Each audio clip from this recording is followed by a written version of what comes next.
de nuestra era, o sea, de la Edad Media. Estaríamos hablando de la Edad Media para acá, 1200, 1300 años. Entonces es mucho tiempo, ¿no? Porque a mí se me hace mucho tiempo, por ejemplo, el pensar en, ¿qué será? La fundación de Tenochtitlán, que fue en 1321, se nos hace así como bien lejos, ¿no? Y en realidad solo fue hace 600 y cacho de años, ¿no? O sea, bien poquito tiempo. Pues el doble de eso duró el periodo de que se fundó Roma a que cayó en manos de los bárbaros y se considera como la caída de Roma, ¿no? Entonces, estaba pensando en eso porque dije, en una clase de 1 hora y media, ¿puedes presentar todo lo que sucedió durante 1300 años en Roma? Y evidentemente que no, es como mucho, o sea, hablar de periodos, hablar de artistas, hablar de tendencias, hablar de muchas cosas es como casi imposible. Digo, hay universidades que dan un curso entero de arte romano durante un año, un semestre o lo que sea, ¿no? Pero creo que básicamente de lo que se trata es como de comenzar a despertar el interés, ver qué sucede. O sea, todos nosotros, por ejemplo, hemos escuchado de Roma, ¿no? Y voy a hacer mi clásica pregunta. Cuando yo digo Roma, ¿qué se les ocurre? Lo que quieran. Gabriel. El Coliseo Romano. Buena respuesta. ¿Quién más? ¿A quién se le ocurre algo cuando...? Alan. ¿Los qué? Los soldados, los legionarios y los centuriones y todo esto. Los de galletas emperador. Esos meros. Alan, ¿a ti qué se te ocurre cuando oyes Roma? Mitología. Jorge. Roma, esculturas. Esculturas. Rosaura. Concilios así, atuendos. Así como las togas y todo esto. Sí, todas esas cosas. Meli. Pues me imagino como personas con cositas aquí, vestidos de blanco. O sea, ¿y usted? ¿Cuál es su nombre? Bricia, ¿verdad? Ok, Bricia. La arquitectura. La arquitectura. Sí, son como, yo le llamo a veces que es como el conocimiento que tenemos ahí subyacente, que nunca sabemos cómo lo adquirimos, y pues lo adquirimos en la escuela, de cierta forma, lo adquirimos en la vida diaria, viendo la tele, viendo películas, lo adquirimos, por ejemplo, en los videojuegos. Yo no sé si hay videojuegos que tengan alguna temática romana. Lo adquirimos incluso por cosas que no tienen lejanamente que ver. Todos hemos escuchado del detergente Roma, ¿no? ¿Y por qué se llama Roma? No tengo la menor idea, pero escuchamos la palabra Roma ahí cada tiempo, ¿no? Entonces siempre tenemos como una idea preconcebida de lo que son las cosas. Si yo les preguntara cómo piensan que eran los romanos, por ejemplo, Stephanie ya nos dijo los soldados de galletas emperador, ¿eh? Ay, no, ay, se me fue. Fernanda, Stephanie, eres tú. Perdón, ando muy menso hoy. O sea, siempre consideramos a los romanos como una cuestión militar, por ejemplo, ¿no? ¿Por qué creen que los consideramos como una cuestión militarista?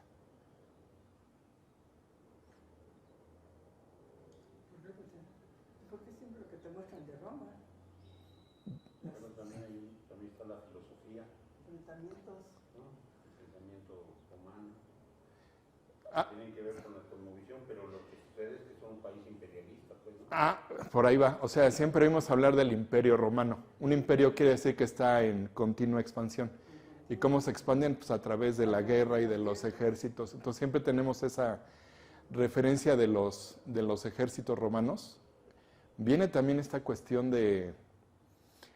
Roma se puede decir que inventó como los ejércitos profesionales, ¿no? A los soldados les pagaban un salario. Salarios viene de la palabra sal. Les pagaban con sal porque la sal era una mercancía valiosa en aquel tiempo, ¿no? Tenían soldados profesionales, fueron muy innovadores también en como dicen, el arte de la guerra, aunque el arte de la guerra pues, es matarse unos a otros. Inventaron las famosas legiones romanas y eso les permitió tener una capacidad de expansión que llegaron a controlar casi todo el mundo antiguo, ¿no? Entonces, pues vamos a comenzar con este breve preámbulo que les di sobre lo que pensamos de Roma. Creo que aquí viene... Ay, Celia, se me olvidó. ¿Es Celia? No. Ay, Gloria, ando muy sonso. ¿Cuántos años tenemos de estar trabajando? ¿Como 15? ¿12? Nos vemos siempre y ahorita te confundí el nombre. Pero bueno, perdón. Vamos a comenzar haciendo un breve resumen. La semana pasada habíamos dicho... ¿Alguien sabe quién es?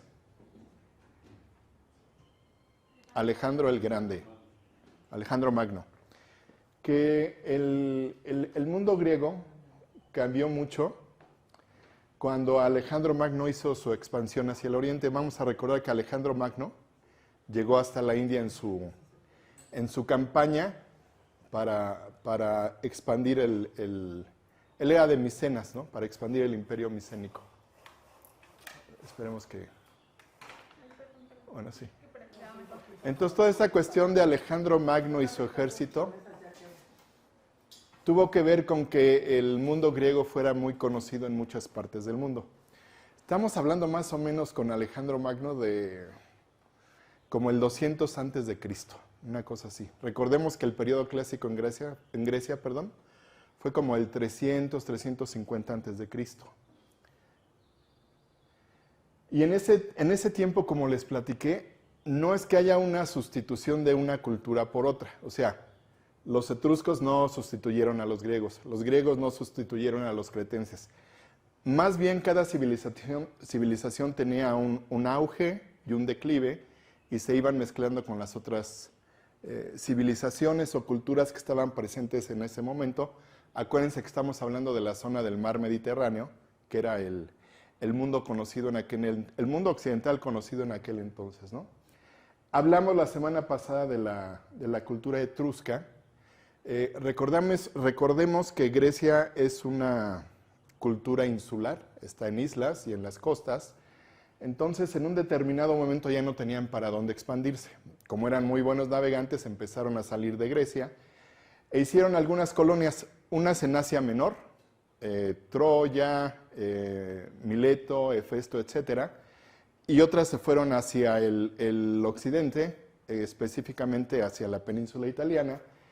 Y en la península italiana hicieron una colonia griega que se llamó Magna Grecia. Se conocía así las colonias de Grecia en la península italiana.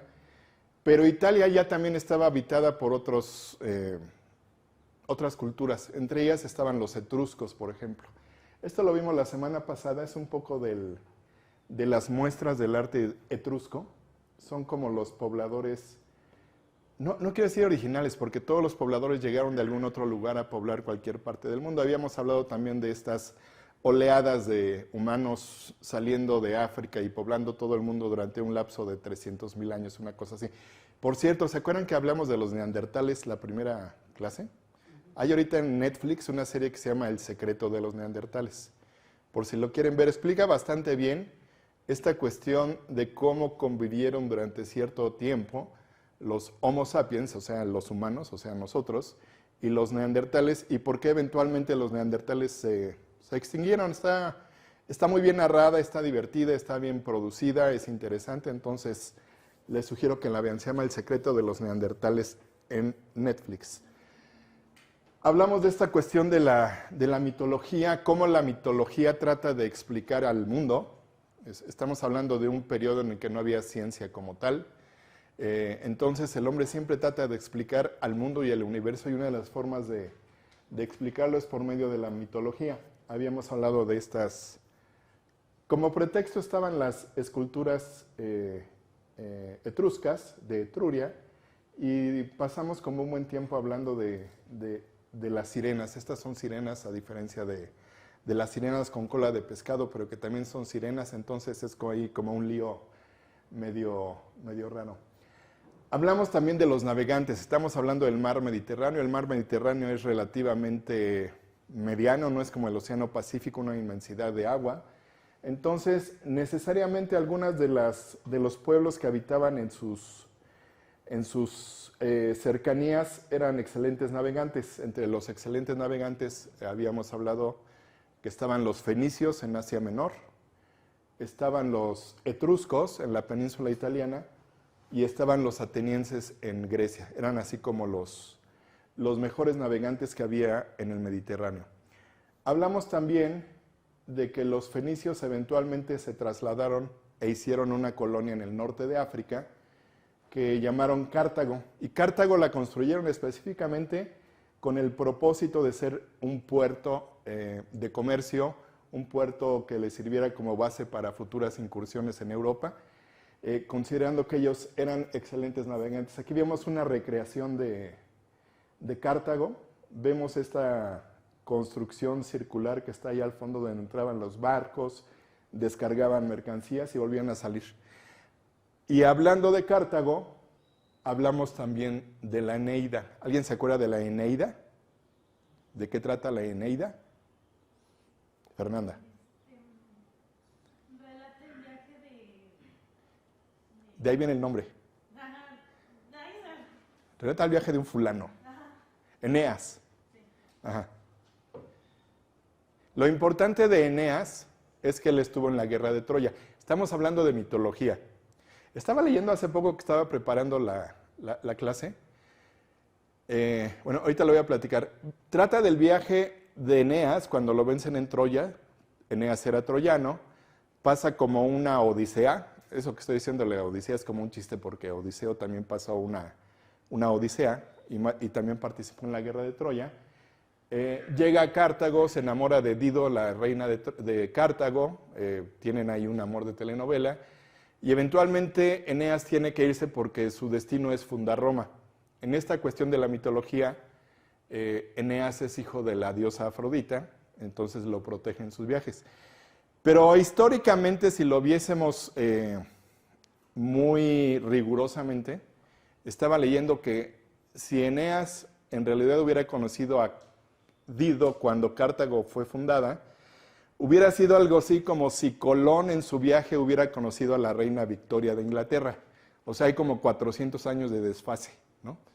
Pero eso no le quita lo interesante de que finalmente la Ilíada era un referente en el mundo antiguo, era un mito para muchos pueblos, ¿no? Aunque participaron los griegos por un lado y los troyanos por otro, también participaron muchos pueblos, los fenicios, por ejemplo, los hititas, por ejemplo, ¿no?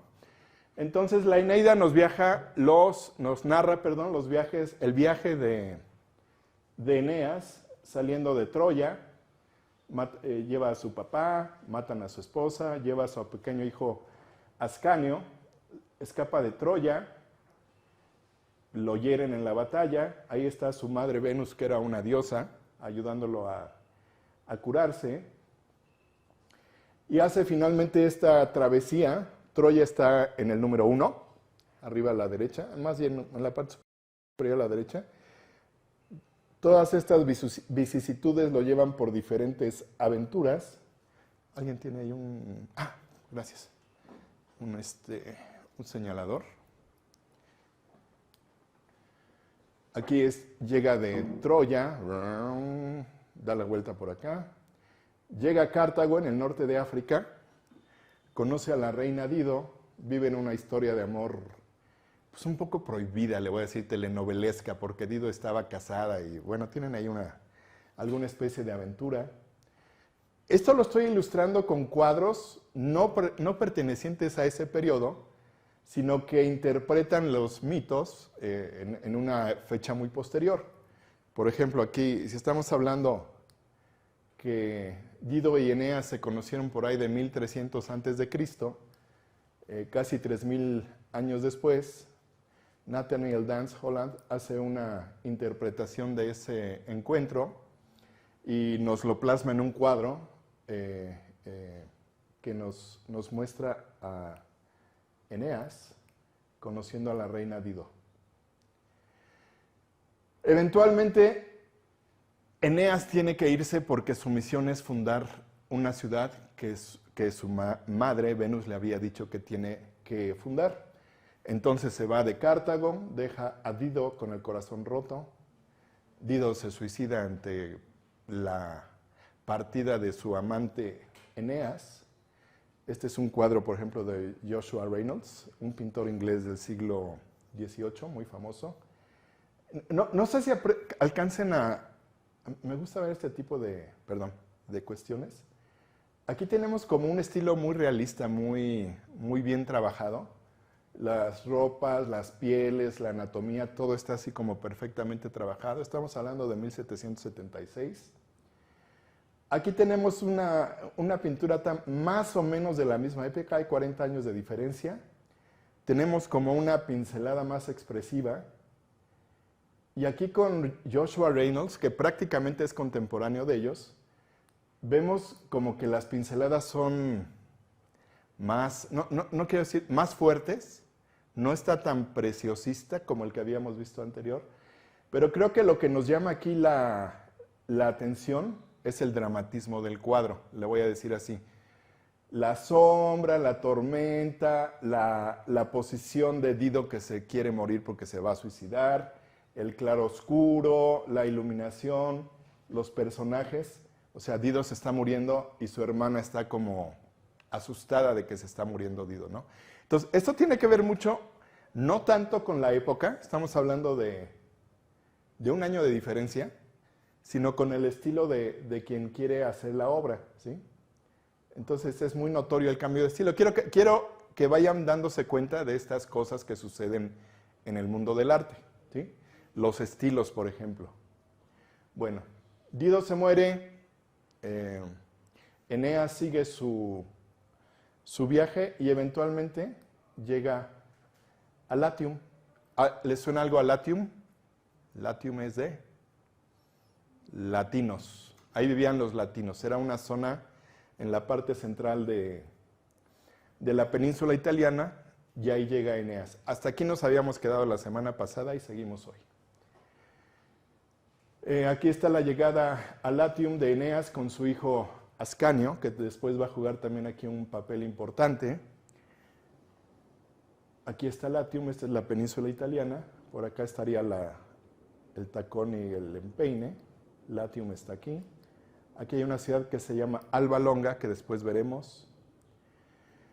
Y al sitio donde arriba, en primer lugar, Eneas, es Ardea. En Ardea vivían los Rutuli, que eran unos habitantes originales de la península italiana. ¿Qué sucede cuando llega Eneas a la península italiana? Pues suceden dos cosas. En primer lugar, el rey Latinus, que era el rey de los latinos, le da la bienvenida. Este es el rey Latinus. Esta es su hija Lavinia y este es Eneas. ¿Qué parece que están haciendo? Como que le está presentando a su hija. Oiga, Eneas, le presento a mi hija Lavinia. Pues la muchacha está en una edad que quiere conseguir marido, y etcétera, etcétera, etcétera. Y finalmente le concede la mano de Lavinia, que está aquí. Aquí están Eneas y Latinus, a Eneas. Pero ¿qué es lo que sucede? Aquí está, hay otro cuadro. También vayan viendo los aspectos de los cuadros, ¿no? Aquí está Latinus, aquí está Eneas. Pues sucede que... ¿Qué podrían imaginar de aquí? Bueno, fíjense en los nombres. Esta es Lavinia. Pero no, Estaba enamorada de ese, estaba enamorado. pero este no es Eneas. O sea, Lavinia ya estaba comprometida con Turnus, que era, aquí lo habíamos dicho, perdón, que era uno de los Rutuli. Entonces, ¿qué pasa? En toda obra dramática o película o telenovela siempre tiene que existir un conflicto. Entonces aquí empieza a haber un conflicto. Dice Turnus, oye, pero si yo me iba a casar con Lavinia, ¿por qué su padre le da la mano a Eneas? Entonces empieza una guerra entre los troyanos, que eran de Eneas, y los rutilis, que eran de Turnus. En esta guerra Eneas es muy malherido. Observen también el cuadro, es de 1805. Pero recordemos que Eneas era hijo de Afrodita, entonces Afrodita lo sana e impide que muera. Les voy poniendo estos cuadros como una forma de historieta para ir leyendo la historia, ¿sí? Entonces... Una cosa que estaba ocurriendo con la explicación que nos da él es que los dioses griegos de donde viene Eneas los latinizan, o sea, los romanizan. Ajá. Entonces Afrodita es Venus. Ah, cierto. Afrodita es Venus, pero él de pronto pone a Venus, pero nos dice Afrodita sana. ¿No? Perdón, Pero ese sí fue en lapsus. Es la misma, Afrodita o Venus es lo mismo, ¿sí? solamente que en la cultura romana o de la península latina se le llama Venus. ¿Sí? Ok, Lozana impide que Eneas muera. Si observan también este cuadro está como muy bien trabajado el detalle, está muy, ¿cómo lo voy a decir? Muy onírico, o sea, como que parece un sueño, parece en cierta forma también una pesadilla. Y el pintor, estamos hablando de un inglés que se llama Mary Joseph Blondel. Siempre hay como una tendencia en el arte a presentar los desnudos como algo muy normal, ¿sí? Sin embargo, si ven aquí, pone un poco de niebla así como casualmente, como para restringir un poco esta cuestión de la desnudez masculina, que no sé yo por qué está un poco más prohibida que la desnudez femenina. Bueno, el caso es que Eneas lo cura su madre Afrodita o Venus, y nuevamente vuelve a combatir contra Turnus. Aquí está Turnus, aquí está Eneas. Observen también el tipo de expresividad del cuadro. Quiero que recordemos que Eneas es troyano, estuvo en la guerra de Troya. Creo que hablamos, sí, cuando vimos lo de Grecia hablamos de la reina de la guerra de Troya, cómo el combate era una exaltación de los valores que tenían los hombres, específicamente los hombres, la persona masculina, los varones, y era combatir y matar con honor o morir con honor. ¿Recuerdan que les conté la historia de Aquiles, que estaba tan enojado con Héctor que cuando lo mató le hizo el deshonor de pasearlo durante 3 días alrededor del campo nomás por humillarlo, aunque ya estaba muerto? Aquí sucede un poco lo mismo. Eneas venía de la guerra de Troya, combate con Turnus, eventualmente le da la muerte. Aquí está Eneas, aquí está Turnus. Y bueno, quiero que vean esto también. La luminosidad de cada cuadro, uno es muy diferente del otro en cuestiones de claroscuro, del contraste de la luz y la sombra de cada cuadro, ¿sí? Y eventualmente mata a Turnus. Aquí hay otra. O sea, son dos versiones del mismo hecho. Son, de hecho, mira, son Porque una. aquí, esta es una. Eneas vence a Turnus. Eneas vence a Turnus de Luca Giordano. Es la misma versión de ese. Y Eneas vence a Turnus de Giacomo del Po. ¿Por qué? Si se fijan, también son como de épocas diferentes. Siglo XVII, y acá nos vamos hasta el siglo XVIII, ¿sí? ¿Por qué? Porque todas estas historias o leyendas o mitos son como motivos para que los pintores hagan sus cuadros, ¿sí? La leyenda, el mito, los personajes, cada uno reinterpreta el evento, ¿no? Entonces, ¿perdón? Estos ya son italianos, ¿no? Este es un italiano. Luca Giordano es italiano también. Luca Giordano, de hecho, hizo 2 versiones del cuadro. Versiones, exacto, es lo que te iba a decir. Mary Joseph Blondel es inglés. Una y otra, Ajá. el estilo y cómo la presenta. Ajá. Entonces, Lo que me refiero es de que de alguna manera recuperar una mitología, un hecho mitológico, trata de dar identidad al pueblo, pues no decir, mira, nosotros venimos de esta guerra y de este... que eso tiene también que ver con el viaje que emprende Eneas desde Troya. Finalmente, creo que les comenté la semana pasada, los romanos, por esa razón, son descendientes directos de los troyanos, porque Eneas era troyano, hace su recorrido, llega a Roma, funda Roma. Entonces los romanos son de una estirpe especial, porque son en realidad troyanos también. Eso tiene que ver mucho con lo que estaba diciendo Jorge de la identidad, por ejemplo, ¿no? Entonces, pero bueno, Eneas vence a Turnus y de repente ahí acaba la Eneida cuando Eneas vence a Turnus. No sabemos mucho más de la Eneida, de qué le pasó a Eneas. Sin embargo, hay otras fuentes que lo mencionan. Eneas eventualmente muere en alguna otra batalla, lo mandan al infierno, no lo sé por qué, pero su madre Afrodita o Venus intercede por él ante Zeus, que en la cultura romana es Júpiter, y finalmente le dan de beber ambrosia, que era el alimento de los dioses, evita que se muera, se vuelve inmortal Eneas y se hace uno de los dioses también, en este caso romanos. Por lo que conviene tener una madre diosa que les echa la mano cuando alguien quiere ser dios. Hay que tener influencia. Pero bueno, seguimos aquí en la península italiana y aquí hay una pequeña, en este pequeño círculo está la ciudad de Alba Longa. Alba Longa es como una ciudad en cierto sentido mitológica. Y es mitológica porque de acuerdo a la historia tradicional de los romanos, Alba Longa la fundó Ascanio. ¿Alguien se acuerda quién es Ascanio? El hijo de Eneas, sí. El hijo de Eneas fundó Alba Longa y ahí inició una dinastía que eventualmente nos lleva hasta Rea Silvia. Rea Silvia era una nieta de Ascanio y Rea Silvia era una virgen vestal. ¿Alguien sabe qué es una virgen vestal? Una virgen vestal, para que me entiendan así rápido, era como una monja de la religión romana.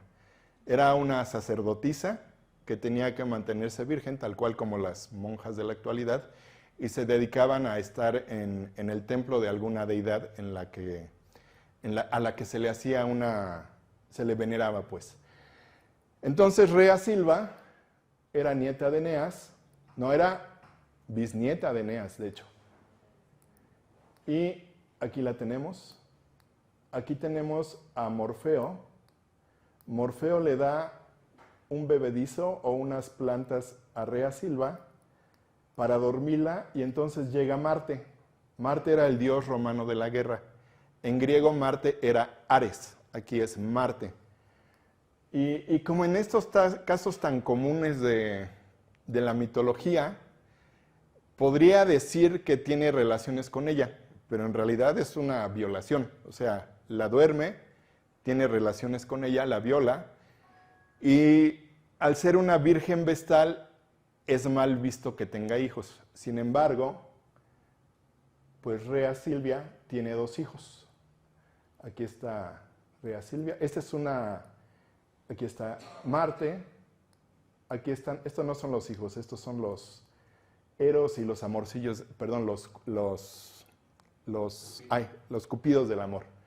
Esta es una obra de Peter Paul Rubens, 1617, era un pintor flamenco. Flamenco es una zona que está entre Holanda y Bélgica ahora.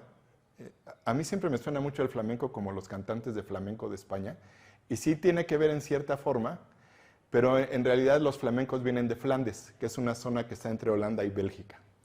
Bueno, aquí hay otra interpretación de la violación de Rea Silvia por Marte. Y fruto de esa violación es que Rea Silvia tiene un par de gemelos que son Rómulo y Remo. ¿Sí? ¿Hemos escuchado alguna vez de Rómulo y Remo? Se los presenté la semana pasada, son los gemelos que fundaron Roma, que fueron amamantados por una loba. ¿Sí? Entonces, la madre de Rómulo y Remo era Rea Silvia. Un poco como la historia de Moisés y la hija del faraón, ¿también saben eso? Tuvo un hijo, la puso en lo que ahora llamaríamos un Moisés para los bebés, lo echó en el río Nilo, y alguien se lo encontró y lo regresó a su vez al palacio del faraón para que lo criara la misma hija. Aquí no sucede eso, sino que los llevan al campo, los dejan a la vera de un río y los niños los amamanta una loba, la lupa capitolina. ¿Cómo? Lupa o luperca. Lupa capitolina se llama porque estaba en un edificio que era el Capitolio, pero el nombre de la loba es luperca. ¿Sí? Entonces, la loba amamanta a Rómulo y Remo. Este también es de Peter Paul Rubens. Si han oído hablar de Rubens, es un pintor súper famoso, es el que hizo esta también. ¿Sí? Este es un grabado. Y aquí está la lupa capitolina o luperca. Este es un mural al fresco de Aníbal Carracci en el palacio. Recordemos que los murales son una forma también de narrar. Bueno, aquí tenemos muchos ejemplos de murales en Chapingo. Son una forma de decorar, pero también son una forma de narrar, ¿sí? Entonces aquí hay un mural de Luca Carracci que trabajaba también con sus hermanos haciendo murales. en el Palacio Magnani de Bolonia, Italia. O sea, es la residencia de un personaje rico. Aquí vemos a Rómulo y Remo siendo amamantados por la loba, hasta que finalmente los encuentra Faustulus. Este es otro cuadro de Peter Paul Rubens. Los encuentra Faustulus. Si ustedes se dan cuenta, estas aves les estaban llevando comida a los niños, ya les habían llevado algunos alimentos como moluscos, crustáceos para comer, y los estaba cuidando algunos personajes de la mitología, que en este caso son como espíritus del agua, una ninfa y un dios fluvial. El dios fluvial es un dios de los ríos. O sea, los niños no estaban tan dejados de la mano de Dios, porque finalmente eran hijos de Marte, eran hijos de un dios, eran como Eneas, eran mitad humanos y mitad inmortales. Ajá. Bueno, aquí hay otra representación. Faustulus lleva a Rómulo y Remo a su casa. Faustulus era como un pastor que estaba a cargo de los rebaños del rey en ese momento. Y en esta cuestión que me gusta mucho mostrar, eventualmente el mito de Rómulo y Remo siempre ha sido tomado, ¿no? O sea, aquí tenemos, por ejemplo, una película de 1961 que trata de Rómulo y Remo. Yo no sé si han visto películas como de Hércules o El Vellocino de Oro, Jasón y los Argonautas. Son películas ya muy antiguas. La Furia de los Titanes, ¿la han visto alguna vez? Hubo una nueva versión de La Furia de Titanes hace como unos 4 o 5 años con no me acuerdo quién. Pero bueno, aquí podemos ver todo, me salgo un poco del esquema, podemos ver un cartel cinematográfico con Rómulo, con Remo y con alguna chica que es Virnalisi, una actriz italiana. Entonces es una producción italiana con actores de Estados Unidos. Y Steve Reeves era un físico-culturista que le dijeron, pues estás como fuerte, era como el predecesor de Arnold Schwarzenegger, y lo metieron a hacer cine. No sé si han escuchado una canción de Joaquín Sabina que se llama Una de Romanos. Él narra que iba con su novia al cine los sábados a ver una película de romanos, que era como un género de cine de los que les mencioné. Jasón y los Argonautas, El Vellocino de Oro, etcétera, etcétera. Le llamaban genéricamente cine de romanos, y básicamente pues consistía en mostrar estas leyendas con señoras en ropa muy pequeña y con jóvenes como bastante fisicoculturistas, que era también como parte del atractivo visual. Pero cuando yo les muestro estas cosas es porque siempre quiero decirles que los mitos permanecen en la memoria y vienen recurrentemente en oleadas y son retomados, y no duden que en algunos años, o tal vez ya lo hicieron de nuevo, haya otra película sobre Rómulo y Remo. Aquí hay algo que quiero a ver si lo descubrimos. Se supone que estos dos son hermanos, Rómulo y Remo. Sin embargo, ¿qué impresión nos dan los dos? Que se van a pelear. ¿Sí? O sea, están como a punto de pelearse. Y de hecho no se están peleando por Virnalisi. La Virnalisi está así como elemento central del cuadro nada más. ¿Por qué se pelearían Rómulo y Remo? Esto tiene como una parte histórica que tiene que ver con el trazo urbano de las ciudades, con la fundación de las ciudades. Aquí hay una ceremonia que se llama Sulcus Primigenius. ¿Qué vemos aquí? O sea, ¿qué podemos ver aquí? ¿Cualquiera? ¿Es un arado? ¿Sí? ¿Es un arado? Ajá. Aquí hay un par de toros, aquí hay un arado, aquí hay unos sacerdotes, aquí hay alguien que conduce el arado y aquí hay alguien que jala a los toros. Sulcus primigenios quiere decir el surco primigenio. ¿Qué es el surco? Esta roturación de la tierra que es como una línea.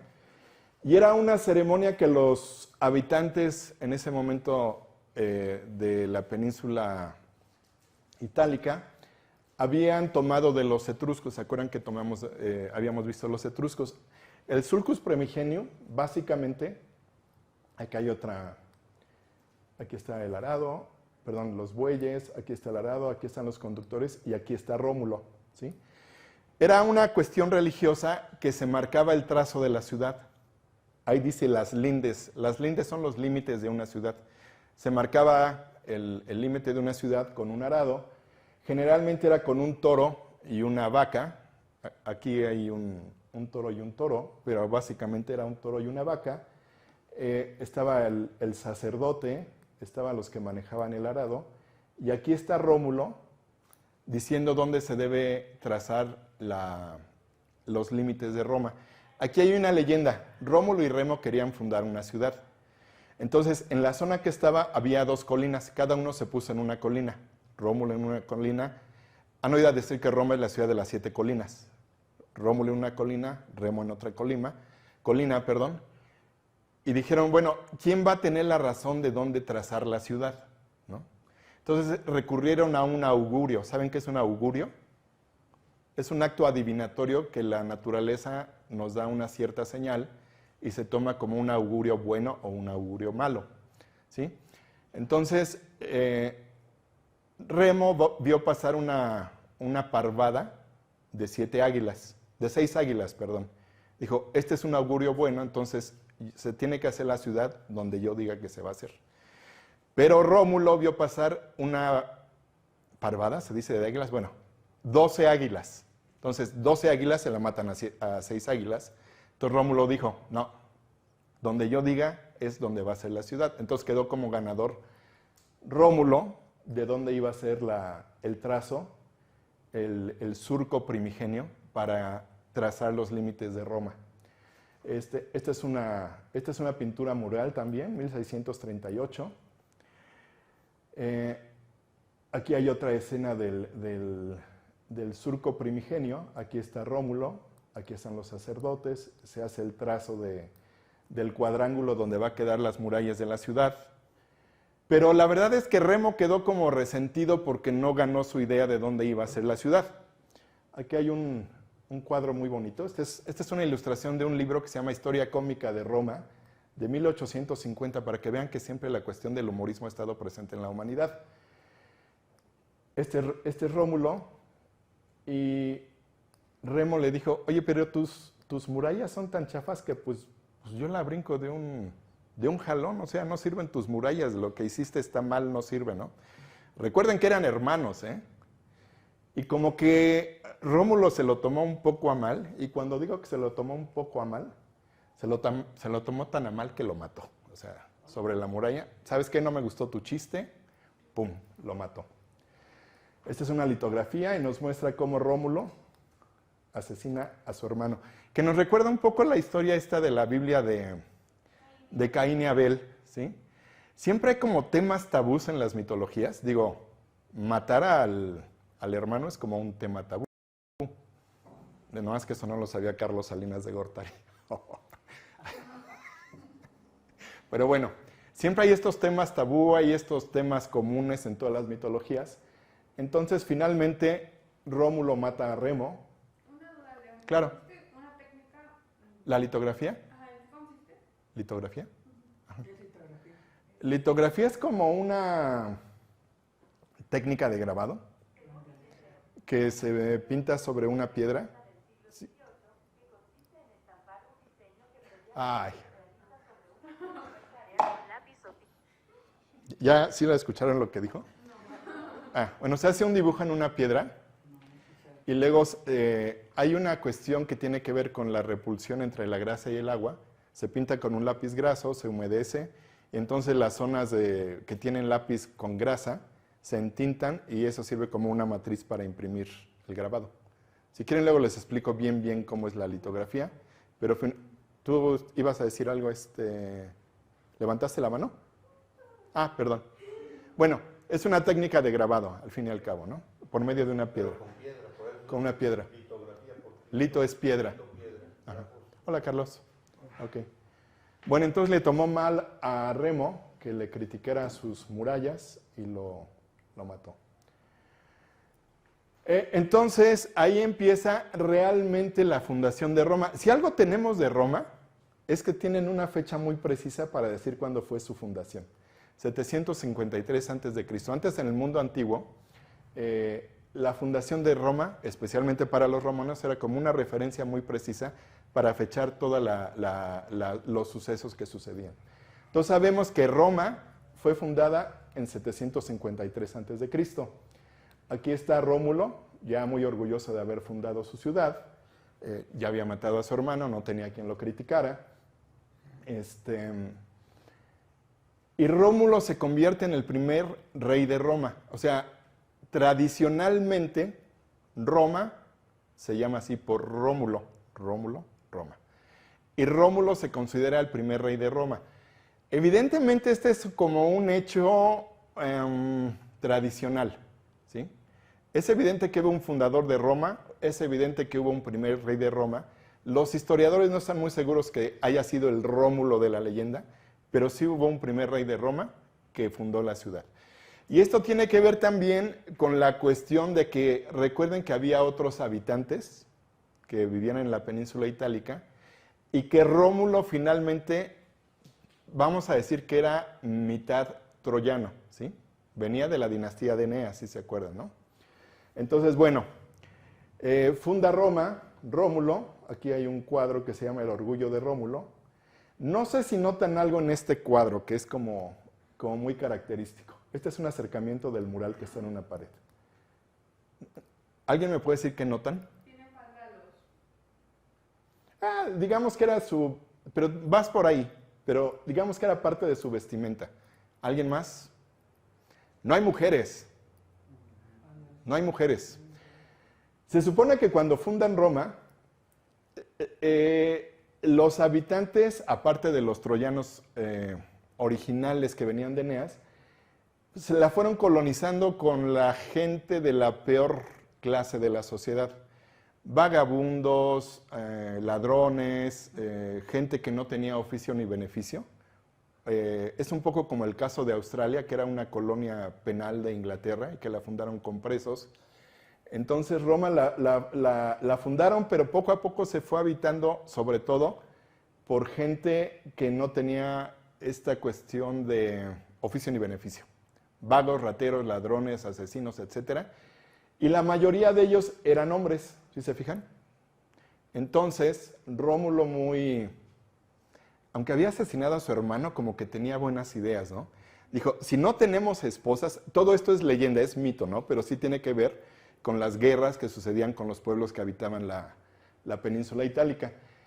Si no tenemos esposas, en el lapso de una generación ya no vamos a tener habitantes en la ciudad. Nos vamos a extinguir como ciudadanos. Entonces se le ocurrió una idea muy buena. Organizó una fiesta, organizó un festival en honor a, me parece que a Neptuno. Invitó a varios de los pueblos que vivían alrededor, entre ellos estaban los sabinos. Y ya que estaban en la fiesta, les dio una señal a sus hombres, que recordemos que eran como de la peor ralea, y los romanos raptaron a las esposas de los sabinos, se las llevaron.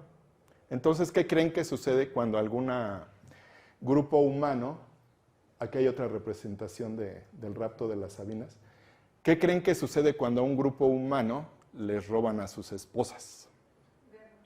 Guerra. ¿Quién dijo guerra? Bien, tienes 2 puntos. Empieza una guerra entre los romanos y los sabinos. Dura un poco de bastante tiempo. Aquí hay otra representación del rapto de las sabinas. Si se fijan, es otra vez esta... Yo no soy así como que el gran feminista, pero sí hay como ciertos patrones en el comportamiento de la humanidad. Pues finalmente un rapto es llevarse a una mujer a la fuerza. Y es llevarse a una mujer a la fuerza para ser su esposa. Y si quieres una esposa, y si Rómulo había dicho que se iba a extinguir si no tenían hijos, quieres una esposa para tener hijos. Y si la raptaste, pues estás teniendo relaciones con ella un poco a la fuerza. Ahorita nos puede sonar como... ¿cómo lo voy a decir? Como asombroso. No, ni siquiera nos suena asombroso, porque creo que es una situación que sigue sucediendo en la actualidad, ¿no? La violencia contra la mujer. Aquí podríamos decir, bueno, es que estaban en la antigüedad y arreglaban todo a trancazos y se sacaban las espadas, se llevaban la esposa y los niños ahí tirados, etcétera, etcétera. O sea, pero al fin y al cabo es como una conducta recurrente en la humanidad. En las guerras, por ejemplo, siempre hay como esta cuestión de las mujeres violadas por las tropas enemigas. O sea, aunque hayan vencido ya, aunque hayan tomado la ciudad, aunque hayan entregado la ciudad o se hayan rendido, siempre hay como esta cuestión de la violencia contra la mujer ejercida por los ejércitos, ¿no? Pero bueno, aquí hay varias versiones del rapto de las Sabinas, ¿no? Desde un pintor italiano, Peter Paul Rubens, que era flamenco, Poussin, que era francés, otro cuadro de Poussin, que era francés. Aquí arriba está Rómulo. La señal que les dio para que empezara el rapto, para que se fueran sobre las mujeres, es que tomó su, ¿cómo se llama esto? ¿Capa? Túnica, su túnica, y la arrojó, y esa fue la señal para que comenzara la violencia contra las mujeres. Entonces, pues empezó la guerra entre los sabinos y los romanos, hasta que Ercilia, que era una de las que habían raptado, un punto importante es que Ercilia era una mujer casada cuando la raptaron, las otras no. Se supone que la leyenda dice que son como 30, pues bueno, Ercilia era una de ellas, y eventualmente las sabinas empezaron a tener hijos con los romanos. Aquí hay unos niños que son los hijos que las sabinas tuvieron con los romanos. Entonces, cuando se enfrentan los sabinos, este es el rey Tatius de los sabinos, y los romanos, este es Rómulo, pues les dice que no pueden ya seguir peleando, porque si este mata a este, pues va a matar al padre de Ercilia, y al contrario, si Tatius mata a Rómulo, va a matar al papá de sus hijos. O sea, ya estaban como emparentados, ¿sí? Entonces, esto hace que se evite que siga la guerra entre sabinos y romanos, y finalmente, pues conviven un poco a la fuerza, pero ya conviven en el mismo territorio. Este es un cuadro que no es el rapto de las sabinas, es la intervención de las sabinas, específicamente de Ercilia, para evitar que continúe la guerra de los sabinos contra los romanos. Este es un cuadro de Jacques-Louis David, es un pintor francés, que es muy famoso, ya después lo iremos viendo. También, el que hizo el cuadro de Sócrates, el que hizo el cuadro de Napoleón, el que hizo el cuadro de Marat. Ese cuadro de Napoleón que yo creo que todos han visto, que está en su caballo blanco y el caballo así con las patas levantadas, es de Jean-Luc David. Entonces, como les decía, siempre está esta cuestión de los mitos. Esta roca que ven aquí, no recuerdo el nombre, pero es interesante, les voy a decir por qué. Llegan los sabinos a Roma y una sacerdotisa les dice, yo sé por dónde pueden entrar. Le dice, pero quiero que me den lo que traigan en los brazos. Ella decía los brazaletes de oro, ¿sí? O sea, voy a cobrar una lana por decirles por dónde deben entrar. La sacerdotisa los deja pasar y los sabinos van y le dicen, lo que traemos en los brazos son nuestros escudos, amiga. La suben a la roca y la empujan con los escudos, hasta que se cae y se muere y dicen, por traidora. O sea, pese a que los traicionó para ayudarles a ellos la matan por traidora. O sea, es otra vez esta cuestión de las mujeres y la violencia y etcétera, etcétera, ¿no? Pero bueno, sí me gustaría que no lo tomen así como... Hay que tomar... No, o sea, siempre se perciben más cosas cuando conoces la historia de un cuadro, ¿sí? Cuando sabemos que de aquí arrojaron a la sacerdotisa los mismos a los que ella ayudó y la arrojaron por traidora, pues te dice que hay así como una conducta recurrente contra las mujeres en general, ¿no? Sí nos ayudaste, pero es una traidora y te vamos a matar, pum, te matamos. Bueno, estas son notas al calce. Entonces, sabinos y romanos quedan como en paz. También hay aquí alguna alegoría. Recordemos que Jacques-Louis David era francés y se supone que estos edificios de cierta forma hacen una remembranza de la Bastilla, que recordemos que la Revolución Francesa comienza con la toma de la Bastilla, que era una prisión. ¿Ok? ¿Se acuerdan cuando hablamos del Minotauro y cómo se ha seguido tomando ese mito para seguirlo representando? Pues es lo mismo con el rapto de las Sabinas. Este es un cuadro de Pablo Picasso, del rapto de las Sabinas. Habrá a quien le guste y habrá a quien no le guste Picasso, pero tenemos aquí los elementos, ¿no? El guerrero, las mujeres gritando, los caballos, o sea, todo este desorden que es los edificios, que es el rapto de las Sabinas, pues están integrados al estilo de Picasso, ¿sí? Y Yo creo en lo personal que este no es tanto el rapto de las Sabinas, sino más bien es la intervención de las Sabinas, ¿sí? O sea, tenemos como los mismos elementos. Los sabinos y los romanos a punto de darse en la torre. Aquí uno de los niños, que sería como el equivalente a estos niños que están acá. Pero son formas de interpretar, ¿no? El cómo el arte deja, más bien, cómo el arte puede interpretar a los mitos más antiguos de formas muy, muy diferentes. Estamos hablando de 1962. Y esto es un poco lo que yo les comentaba al principio de la clase. Sabemos que Roma se fundó en 753 a.C. Era la monarquía. Rómulo fue el primer rey. Se supone que hubo otros 6 reyes en el periodo de los reyes en Roma. Acaba el periodo de los reyes aquí y se funda la República de Roma. No se funda, se continúa con otro régimen. Ya no era un reino, era la República de Roma. Y en algún momento termina la República y comienza el imperio, ¿sí? Estamos hablando de 753 a más o menos 27 antes de Cristo. ¿Qué sucede en 27 de antes de Cristo para que se considere que comience el imperio romano? Que nombran a Augusto emperador de Roma, así, pum. Augusto es el emperador de Roma, entonces comienza el periodo del Imperio Romano, que dura hasta 476 después de Cristo. O sea, les comenté hace un momento que se considera la caída de Roma, cuando las tribus bárbaras entran a Roma y Roma ya no es capaz de reaccionar ni con su ejército ni nada, no puede sacar a las tribus y las tribus, o las naciones bárbaras, para que no se oiga tan feo, o las naciones diferentes, porque ni eran tan bárbaras, pero bueno. Entonces tenemos una línea de tiempo que les había comentado, casi de 1300 años, es lo que dura la historia de la Roma antigua. Pero ¿por qué es importante ubicarnos temporalmente en cuánto dura Roma? Porque a veces nos perdemos y no sabemos por dónde andamos, y ahorita les voy a decir por qué. Bueno, durante los reyes de Roma, la monarquía, si se fijan, les pasé como cuadros, el de Poussin, el de David, el de Luca Giordano, etcétera, que nos muestran cómo ellos interpretaron a los mitos romanos. ¿Por qué? Roma tenía una característica. Cuando Roma estaba siendo fundada, Grecia estaba en su apogeo, ¿sí? Entonces Grecia estaba en su apogeo y el arte griego, en toda la zona del Mediterráneo y de Asia Menor, era el referente en cuanto a arte. Entonces, y aparte de que era el referente, había comercio de arte griego, había reproducciones en bronce de las esculturas, había vasijas, había, en fin, infinidad de objetos que servían para que el arte griego también fuera conocido en todas las partes del Mediterráneo. Entonces, el arte griego estaba en su apogeo en ese momento. La arquitectura griega estaba en su apogeo.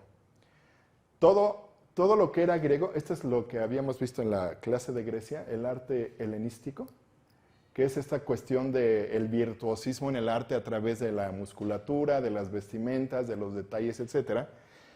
Y Roma apenas estaba como siendo fundada, eran ahí como un pequeño reino que acababa de comenzar.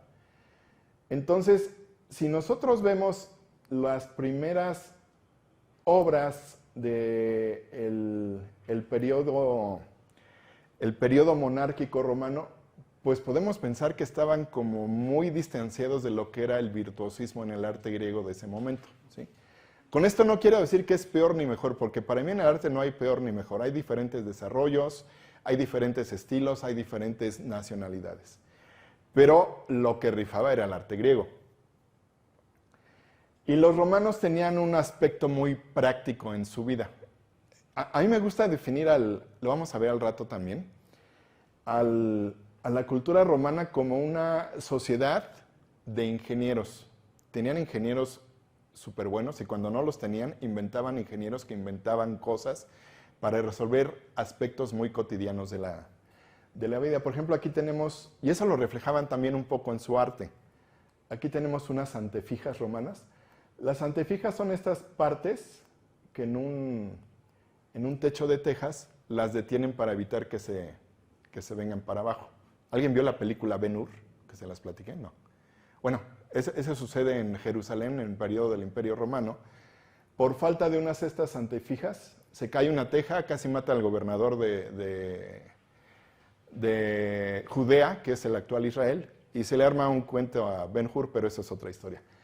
Pero podemos ver que las antefijas, estas partes que tienen un uso práctico, estaban decoradas, o sea, eran ingenieros, pero también tenían una búsqueda, una intención estética de embellecer sus cosas, porque pudieron haber puesto aquí un pedazo de madera, un trozo de piedra, lo que sea, sin embargo ponían este tipo de piezas que tenían una función útil, pero también tenían una función decorativa. Entonces, no podemos decir que los romanos no eran escultores tan buenos como los griegos, simplemente tenían otra visión del mundo. Y esta visión del mundo en ese preciso momento los llevaba a hacer este tipo de esculturas. Esta es una escultura de piedra caliza que tiene influencias de Oriente, no es tal cual una pieza griega. Esta es una figura votiva. Una figura votiva, ¿alguien sabe qué es votiva? ¿De qué viene la palabra votiva? De votos, o sea, es una figura que estaba en un templo y tú le hacías una promesa, un voto de algún tipo para que te cumpliera con el milagro, ¿no? O sea, es una escultura de tipo religioso. Ajá. Hay velas votivas también. Y esta es un poco también esta cuestión de cómo era la representación del arte. Esta es una escultura original griega, es Afrodita de Praxíteles. Praxíteles es un escultor griego de los más famosos, hacia 360 a.C., hizo varias versiones de Afrodita saliendo del baño. Esta es una copia romana siguiendo esta tendencia, pero podemos ver que es como muy diferente. Simplemente le voy a decir muy diferente. No le voy a decir que está mal o lo que sea, es diferente. Era una interpretación de una escultura griega, que en ese momento lo griego era el arte más avanzado, más bello, más magnífico que había en el mundo antiguo. Estamos hablando de 200 antes de Cristo. Una copia del 100 antes de Cristo, si se fijan, ya había como que otra intención. Seguía siendo una copia, pero era como mucho más parecido a lo que Praxíteles había pensado que serían las características del arte. Las proporciones, la postura, las líneas de quiebre, ¿se acuerdan que los habíamos visto en algún momento? El movimiento de los brazos, etcétera, etcétera, que es muy diferente a lo que vemos aquí. No quiero decir que esté mal, digo, tiene sus líneas de quiebre, tiene el brazo separado, etcétera, pero evidentemente es una copia que con el tiempo fue siendo mejorada. Y en lo que sí destacaron muchísimo los romanos y sobre todo la escultura romana es en los retratos, ¿sí? O sea, todos tenemos esa referencia de los retratos.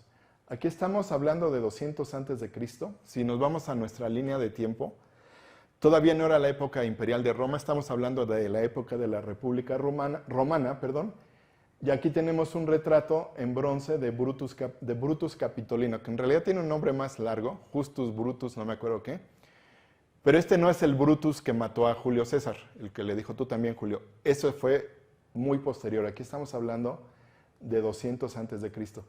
Se supone que este Brutus fue uno de los fundadores de Roma, de los que andaba con Rómulo en aquel momento. Era parte de la población original de Roma. Y la población original de Roma, a lo largo de los años, existían los patricios que presumían de que eran como descendientes de los fundadores de Roma, la clase patricia en Roma, que eran como, en la República eran como una clase de nobleza, aunque eran ciudadanos, pero eran como los... ¿Cómo le diría? Es como en Estados Unidos los padres fundadores se vanaglorian de que son hijos de los padres fundadores y es como una categoría social que no es precisamente la nobleza, pero sí como somos los patricios, que así se llamaban, ¿no? Patricio viene de patris, es padre. Exactamente. Entonces, en un punto en el que destacaron mucho el arte romano fue en la escultura, sobre todo de los bustos, de los retratos. Este es uno de 100 a.C., es un sacerdote de Isis, o quizá es un retrato de Escipión el Africano. Escipión el Africano fue un general romano que hizo grandes conquistas, que era como muy reconocido, pero no era un emperador, era un general, era un militar. Es lo que decías tú, Alan, de los militares en Roma, y tú también, Fernanda, lo dijiste, lo de los militares. Y este es un retrato muy, muy particular, porque es un retrato de Julio César. Julio César, ese gran general romano, que tampoco fue emperador. A veces como que nos confundimos, Julio César era el emperador de Roma. No. Julio César era un militar, fue dictador. Dictador quiere decir que en algún momento el Senado de Roma le dijo, tú vas a mandar por determinado periodo de tiempo para sacarnos de las broncas en que estamos metidos. El ser dictador era el que mandaba, pero por un periodo determinado, y porque el Senado de la República Romana le había dicho, o lo nombraba como dictador en ese momento. Que se quisieran aferrar muchos después al nombramiento era otra cosa, pero era un nombramiento que tenía un tiempo determinado. Bueno, y esto es como si estuviéramos viendo una fotografía de Julio César. O sea, lo tomaron en vida, la nariz está rota evidentemente por el paso de tiempo, pero vemos a Julio César tal como era el hombre, lo vemos en esta escultura. Es como cuando vimos aquella escultura egipcia del escriba, el señor con pancita y todo ese tipo de cosas, o el retrato de Nefertiti, los estamos viendo como realmente era. Y eso es lo maravilloso de cierto tipo de arte retratístico que podemos captar aparte de la expresión que quiera dar el artista, podemos ver, digamos que los rostros reales de quienes fueron los personajes retratados, ¿sí?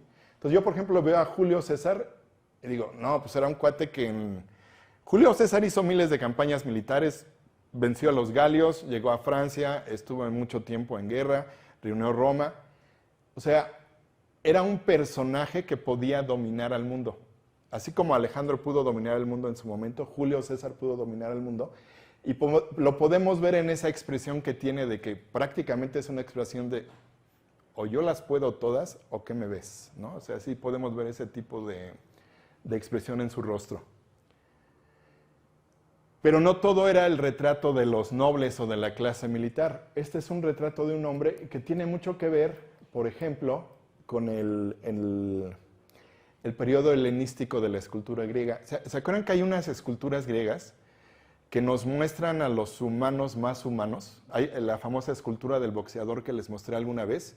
Está sudado, con la nariz rota, con los cabellos revueltos, se acaba de participar en un concurso, etc. Hay esculturas de ancianas, se ven las arrugas, etc. Entonces también el retrato romano no se ceñía únicamente a mostrarnos a la clase superior, o a los gobernantes, o a los dictadores, o a los emperadores. También nos mostraba gente del vulgo. Vulgo es una palabra latina que significa gente común, no es que le hemos sagrado para decir vulgar, que es otra cosa. Y nos mostraba cómo eran las personas que vivían en Roma en ese momento. Aquí estamos viendo a un anciano con las arrugas, con la forma de la cabeza, con la nariz, etcétera, que nos muestra cómo era la gente común en Roma también. Quiero que vean bien la fecha, estamos hablando de 50 después de Cristo, ¿sí? Aquí vemos un retrato de una anciana y lo interesante de todos estos retratos es que nos muestran cómo eran las personas. Ok, el señor se pelaba la cabeza porque le gustaba estar así.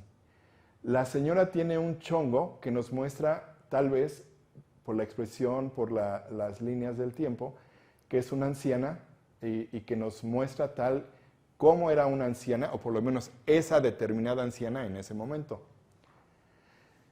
Este es un retrato de una joven y empezamos a notar cosas que a mí me parecen como muy características. Por ejemplo, yo no sé quiénes tengan una abuelita o hayan tenido una abuelita que se hace chongo. Es como muy común en las... Mi abuelita usaba chongo y luego se cortó el pelo. Pero aquí vemos una joven con un peinado, le voy a decir, como extravagante. Entonces, ¿qué nos muestra este peinado extravagante en un busto de mármol de una joven romana hacia 120 después de Cristo? Pues que siempre ha habido modas, ¿no?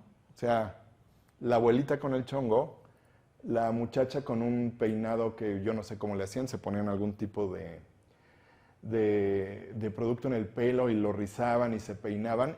Y aquí es como vamos viendo esta cuestión que a mí se me hace muy distintiva de la escultura, sobre todo del retrato romano, de cómo eran las personas. Aquí vemos un retrato de 300 antes de Cristo. Es como una cuestión todavía muy griega, le voy a decir, o sea, muy idealizada, en cierta forma, es una escultura de terracota. Pero una mujer de 80 después de Cristo nos muestra cómo se peinaba o cómo usaba una peluca, porque las mujeres romanas acostumbraban a usar pelucas también, ¿sí? Y así podemos irnos. A mí me llama mucho la atención algo de este retrato.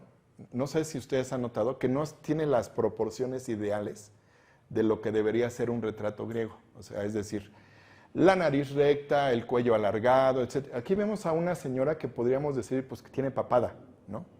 Está medio cachetoncita y está muy orgullosa porque lleva su peluca o alguien la peinó y lleva un peinado que a ella le gusta utilizar a la moda. Y creo que eso es muy, muy bonito en cuanto a este tipo de retrato en escultura. Aquí hay otra mujer. Esta es una mujer, le voy a decir un poco de la clase noble. Estamos hablando ya del Imperio Romano, pero es lo mismo, o sea, tuvo el tiempo de que alguien le hiciera un retrato, tuvo el tiempo de que seguramente una esclava le hiciera el peinado. Tenemos aquí 3 ángulos de cómo estaba su arreglo personal y nos muestra a una señora joven romana en el periodo de 80 a 100 después de Cristo, siendo retratada como si hubiera ido a tomarse una foto. Obviamente era una señora que tenía los recursos económicos para poder que un escultor le hiciera el retrato. Y así podemos seguir. Aquí hay otra señora con una... A mí me llama mucho la atención, perdón, estas cosas de la moda y toda esta cuestión. Pero aquí hay una que paradójicamente es como una mujer normal, una mujer con un peinado normal partido en medio, que es muy distinto de todas estas que habíamos visto previamente. Sin embargo, yo creo que con peluca, sin rizos, con un peinado normal, con chongo, etcétera, nos muestran lo que es la gente común, ¿sí? Ahorita lo vamos a ver también con personajes tan relevantes como son los emperadores romanos. Vimos en la escultura griega que de repente ponían a Alejandro casi como Apolo, una percepción, una representación perfecta de lo que es la belleza humana masculina. Pericles, aunque tenía la cabeza alargada, le ponen un casco para ocultar que tenía la cabeza alargada, entonces se ve una figura clásica. Entonces, le tapan la cabeza a Pericles, le ponen un casco y se ve como una figura clásica. Pero los romanos no, los romanos representaban por medio de un retrato en un busto a lo que era el personaje. ¿Sí? Aquí vemos el retrato del emperador Caracalla y podemos ver que es un tipo mal encarado. Yo no sé si así era su expresión siempre, yo no sé si era alguna cuestión de autoridad, pero podemos ver que Caracalla tiene el ceño fruncido, es un cuate de no rasgos muy finos, y sin embargo era el emperador en ese momento en Roma y le hicieron, no uno, le hicieron varios bustos representándolo. Aquí tenemos otro emperador, el emperador Marco Aurelio, con sus características físicas, que era el pelo, la barba, etc. Entonces podemos ver más allá del emperador o del gobernante o de la figura de poder, podemos ver lo que es al humano que está en eso. Y aquí lo voy a representar con 2 bustos. Este es Calígula, todos me parece que han oído hablar de Calígula. ¿Quién ha oído hablar de Calígula? ¿Todos? Bueno, Calígula fue un emperador romano que aparentemente decían que estaba un poco mal de la cabeza, ¿no? Yo creo que el poder, a lo mejor, vuelve un poco locos a los hombres que lo tienen. Entonces, otra de las características cuando oímos los romanos, a pesar de que es un periodo larguísimo en la historia, es que tenían esta cuestión de los banquetes y las orgías y los esclavos y esto que nos muestran las películas. Y en cierto sentido como que Calígula era así, ¿no? Estamos hablando ya del periodo imperial, después de Cristo. Y Calígula vamos a decir que sí era un poco raro. Nombró a su caballo como cónsul. Su caballo era Incitatus, me parece. Se casó con su hermana Drusila. O sea, la vida de Calígula fue tan especial, tan libertina, que hasta en los 80 se hicieron una película porno que se llamó Calígula. O sea, no están ustedes, yo no la vi, pero me platicaron que hicieron una película porno sobre Calígula. Y llegó un momento tal que la misma guardia pretoriana, los de las galletas emperador, asesinaron a Calígula, a su jefe, y pusieron como emperador a Claudio, que a su vez era el tío de Calígula. ¿Han oído hablar del emperador Claudio? ¿Han oído hablar de un libro que se llama Yo, Claudio? Claudio era un emperador que tenía una característica. Hay que recordar que en ese momento las luchas por el poder en Roma eran como muy comunes. Germánicus, el padre de Claudio, era como el sucesor lógico de Augusto. Sin embargo, Germánico, murió envenenado, nadie sabe por quién. Se murió así de repente, pum. Había hecho una campaña militar exitosa, era como el heredero de Augusto y pum, de repente se murió. Claudio tenía como ciertos problemas, le voy a decir, neurológicos, o sea, como una cuestión de motricidad, como una cuestión de tartamudeo.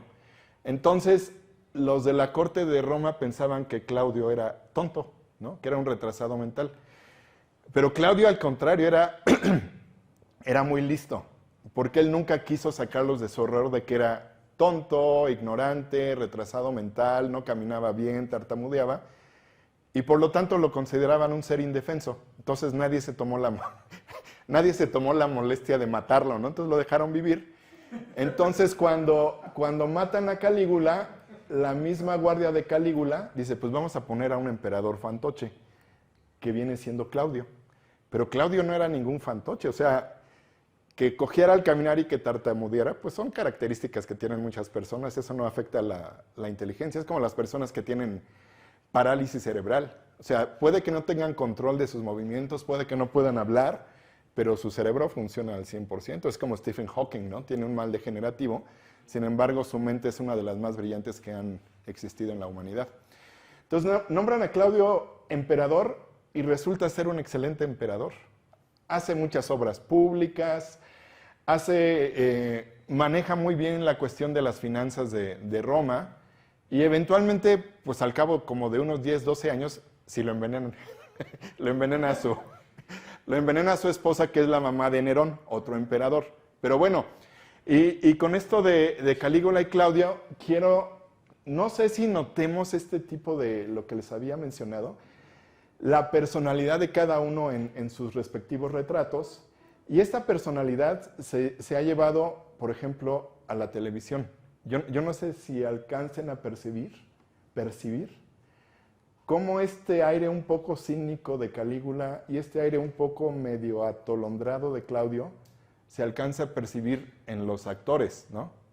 En este caso es de una teleserie que salió en los 80s, me parece, que se llama Yo, Claudio. Yo, Claudio es un libro a modo de autobiografía, que no lo escribió Claudio, lo escribió un escritor inglés que se llama Robert Graves, pero desde el punto de vista de Claudio narra su vida. Entonces es una serie de televisión inglesa. El personaje de Calígula lo hace John Hurt. John Hurt es el que sale del Hombre Elefante, si alguien vio El Hombre Elefante. Y el personaje de Claudio lo hace Derek Jacobi, es un actor de teatro muy famoso en Inglaterra. Casi no hace cine. Pero bueno, sí, hay que darle el crédito al director de casting porque logró, por medio de escoger a los actores, poder representar a estos dos gobernantes, cada uno en su momento, y pienso yo que son como muy adecuados para el papel que les tocó interpretar.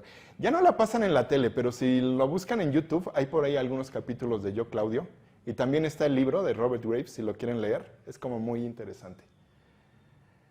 Y bueno, dejando de lado esta cuestión de las esculturas y los retratos, los romanos también hacían pintura. Vimos ciertas representaciones del rapto de las Sabinas, la batalla de Eneas, etc., con pintores muy posteriores a cuando se desarrolló el periodo histórico romano. Sin embargo, hacían pinturas sobre todo murales. Recuerden que cuando vimos lo de arte griego en Creta y en las islas Cicladias, etcétera, había muchas pinturas murales. Los etruscos también hacían pinturas murales. Los romanos hacían pinturas murales, perdón, y las hacían sobre todo en las casas de la gente que tenía un poder adquisitivo. ¿Como para qué? Pues para tener una decoración sobre temas mitológicos, ¿sí? Entonces aquí vemos una pintura, 2 centauros peleando contra felinos de presa. Así como se usan los perros de presa para cazar, algunos romanos tenían felinos de presa. Todavía en esta época actual, algunas, sobre todo yo he visto reyes o dignatarios árabes que tienen chitas, bueno, los guepardos, los usan como felinos de presa para cazar, o sea, no es tan descabellado. Y podemos ver estos ejemplos de figura decorativa. Este cuadro de Alejandro el Grande, que en realidad es un mosaico, a mí me gusta mucho. Yo me acuerdo que lo vi por primera vez cuando tenía como 10 años, pero lo que no sabía es que es la decoración de un piso en una casa que se llama la Villa del Fuan. Estaba ahí para decorar un piso de una villa de algún personaje rico de Italia, ¿no? O sea, y a veces podemos pensar, ¿cómo pudo tener alguien, primero, el dinero, segundo, la idea, y tercero, quién se la realizara, de tener un piso que hasta este día sigue siendo una de las grandes obras de arte de la humanidad, ¿no? O sea, era un piso, así como si tuviéramos un piso aquí con un retrato de Marta Regómez, por decir alguien. Entonces trascendió y sigue siendo una de las obras más apreciadas del arte romano, ¿sí? El cuadro entero es muy grande, es la batalla de Alejandro contra Ciro, pero hay muchas partes destruidas todavía. Y no sé si en las noticias cada cierto tiempo hay como referencias de que se van descubriendo decoraciones en casas en Pompeya o en Roma, y uno piensa, o sea, ¿cómo esta obra de arte de tal magnitud la usaban como piso? Pues porque tenían los medios para hacerlo, ¿no? La pintura mural que les comento, las villas es lo que eran las casas de las personas ricas, ¿no? Casas de campo, casas de descanso, casas en las que uno disfrutaba y podía tener su decoración favorita. Hace como 8 años hubo una exposición en antropología, no sé si alguien fue, sobre la vida en Pompeya. ¿Nadie fue? Yo me acuerdo que fui, tal vez más, o sea, unos 12. Y había una recreación de lo que era una casa romana, o sea, montada en el museo. Y uno dice, no, pues con razón los ricos romanos se la pasaban tan rico, ¿no? O sea, muy bonitas, el agua, los murales, los pisos, la decoración, todo. Y la cuestión de la pintura la usaban sobre todo para fines decorativos en las casas. Noten que estamos hablando de 80 después de Cristo, ¿sí? Y les hago esta cuestión de la fecha porque finalmente viene algo que vamos a platicar después. Pero les había comentado yo que algo para mí muy destacable de los romanos es su capacidad de ser ingenieros. Han escuchado esa frase de todos los caminos llevan a Roma. Y esa frase no tiene nada de falso. Esta es la red de carreteras que existían en la antigua Roma. Si notan, toda la península está comunicada por, primero, vías principales de norte a sur, de sur a norte pasando un poco por la costa, pero también está comunicada por todos estos caminitos, que son vías secundarias. Entonces, si se fijan, todas las vías llevan aquí, que es Roma, ¿sí? Todos los caminos llevan a Roma. De hecho, todavía existen algunos caminos, como el emperador. Ajá, y a eso es a lo que voy. Que todavía existen. Eso es a lo que voy con la siguiente diapositiva. Los caminos romanos todavía existen. O sea, como lo estaba mencionando Carlos, eran tan buenos ingenieros que sus caminos han durado por lo menos de 670, como 1300 años y con muy pocos baches, ¿no? Entonces, por ejemplo, en este camino que es la vía de la Galia, que es la vía hacia Francia, lo que hicieron fue, para trazar el camino, desbastar el monte que estaba junto a él. Y como tenían una gran ventaja, o sea, eran grandes ingenieros y también tenían mucha mano de obra. Tenían mano de obra voluntaria, gente que le pagaban por ser albañiles o constructores, pero también tenían mano de obra de esclavos, lo que abarataba mucho los costos también para poder realizar esto.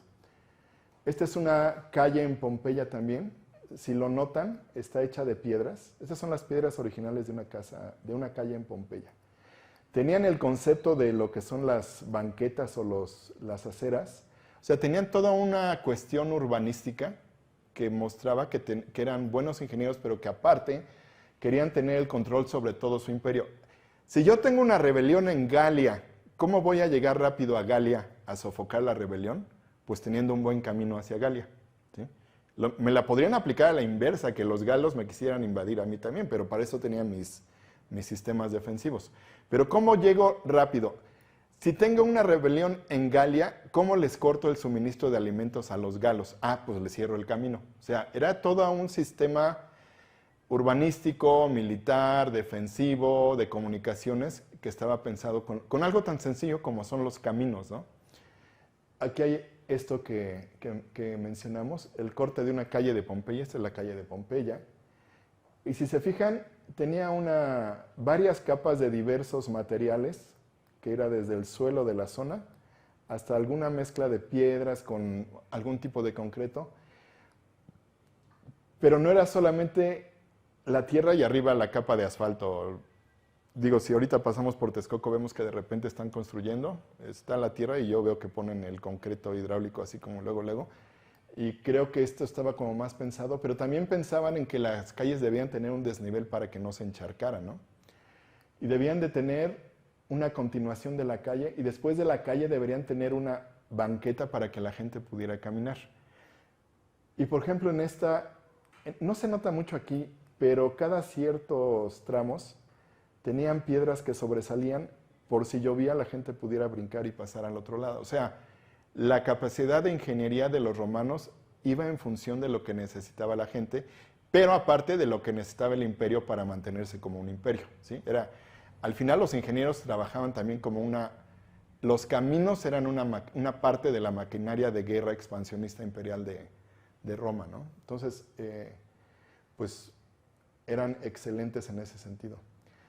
Y otra cuestión que tenían eran los acueductos. No voy a mencionar todo lo que hacían los romanos en cuestiones de ingeniería.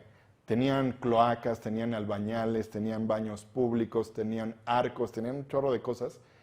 Pero algo de lo más destacable también es el suministro de agua, ¿no? Y las grandes obras que hacían para poder suministrar agua a sus poblaciones. El acueducto de Segovia, vamos a suponer que Segovia se declaraba en rebeldía, pues le iban y le cerraban el acueducto a ver cuánto tiempo agarra sin agua, pero al mismo tiempo era un servicio público, ¿ok? Entonces era como una parte de un arma de dos funciones. Y esto de los acueductos, este es un grabado antiguo del mismo acueducto que tenemos aquí. Me voy a permitir hacer una digresión. Aquí tenemos el acueducto. Pero aquí lo importante y lo que les quiero destacar, y no es de esta época, pero sí está representando a una época, es a este pintor, Joseph Mallord William Turner. Él creo que es uno de los pintores más importantes que han existido en el mundo. Siempre se le conoce como J.M.W. Turner. Le ponen las iniciales nada más. Fíjense que estamos hablando de que él pintó esta acuarela al atardecer en Roma. Y si la vemos como lo que es, ¿qué es lo que vemos? Manchas de acuarela, ¿no? O sea, yo veo manchas de acuarela. Sin embargo, con esas manchas de acuarela logra transmitirnos no solamente, este es un paisaje que hizo en Roma al atardecer en algún viaje, logra transmitirnos no solamente lo que vio como ruinas romanas en 1811, sino que logra transmitirnos, yo no sé si me pasa a mí o les pasa a ustedes, nos logra transmitir una sensación de lo que él está viendo. No únicamente representa, nos deja ver cómo en ese momento él vio la luz, las nubes, el ambiente, etc. Y estamos hablando de una persona que vivió en 1811. Yo siempre he considerado a Turner como uno de los artistas modernos más asombrosos que han existido en el mundo, y sin embargo trabajó en el siglo XIX, a principios del siglo XIX. Y aquí hago hincapié en esta cuestión de cómo veía Turner el mundo. Esta es otra vista de Roma. Aquí está Agripina con las cenizas de Germánico. Germánico, el padre de Claudio, murió envenenado en una campaña y su viuda, Agripina, llegó a recibir las cenizas cuando llegaron a la ciudad de Roma. Entonces podemos ver toda la atmósfera, todos los detalles, que aparte de que todos los detalles, si los vemos, no son como muy finos, como en los cuadros que vimos anteriormente, son como manchas, pero sin embargo nos da una sensación. Por ejemplo, a mí me da la sensación de que es de mañana, de que la niebla se está levantando, de que es invierno tal vez, no lo sé, de que la luz del amanecer entra por acá, de que las colinas están llenas de bruma, no lo sé. O sea, al final lo que hace Turner no es mostrarnos una escena, lo que hace es mostrarnos cómo él ve esa escena, que por otra parte es imaginaria, porque bueno, cuando él retrata a Agripina, habían pasado 1800, como 700 años de cuando había muerto Germánico, ¿no? O sea, es otra recreación, ya no de un mito, o sea, ya no es una recreación de un mito como el rapto de las Sabinas, ya es una recreación de la historia. Esa es la diferencia. Entonces me permitía hacer esta pequeña muestra de obras de Turner que tienen que ver con Roma, para ver cómo él logra representarnos de cierta forma física y de cierta forma emocional lo que él veía, ¿sí? O sea, esta manchita que es una nube, esta manchita que es una columna de humo, por ejemplo, pues aparentemente se ve como que es muy sencillo, pero creo que su mérito consiste en mostrarnos esa sencillez de una forma muy, muy hermosa, pues. Perdón, es esta. Y este es otro cuadro de Turner de una época muy posterior. Yo no sé qué ven ustedes en este cuadro, por ejemplo. No le puse título ni nada porque quería que lo vieran así tal cual. Lo voy a hacer por orden. Carlos, ¿qué ves? Yo veo el mar, ahí creo que hay un barco, como pescadores aquí, hay otro barco más para allá, el sol ahí y se ve el mar, el horizonte. Okay. Y está como, me imagino yo que hacer el atardecer. Gabriel, ¿qué ves? Un barco. Un barco. Bricia. Un barco, mar, como el sol, la luna. Ajá. Gloria. Yo veo dos barcos, el mar, las olas, el sol, Ajá. la bruma, personas en la orilla. Uciel. Igual, mar, el sol, un atardecer, el reflejo hacia como el mar, Ajá. en el horizonte, barco, las personas de este lado, Stephanie. tierra, Ajá. por ahí. Stephanie. Lo mismo, solo que sí cambio en el sentido del movimiento del mar, porque parece que las olas golpean sobre. O sea, te refieres aquí, por ejemplo, ¿no? Alan.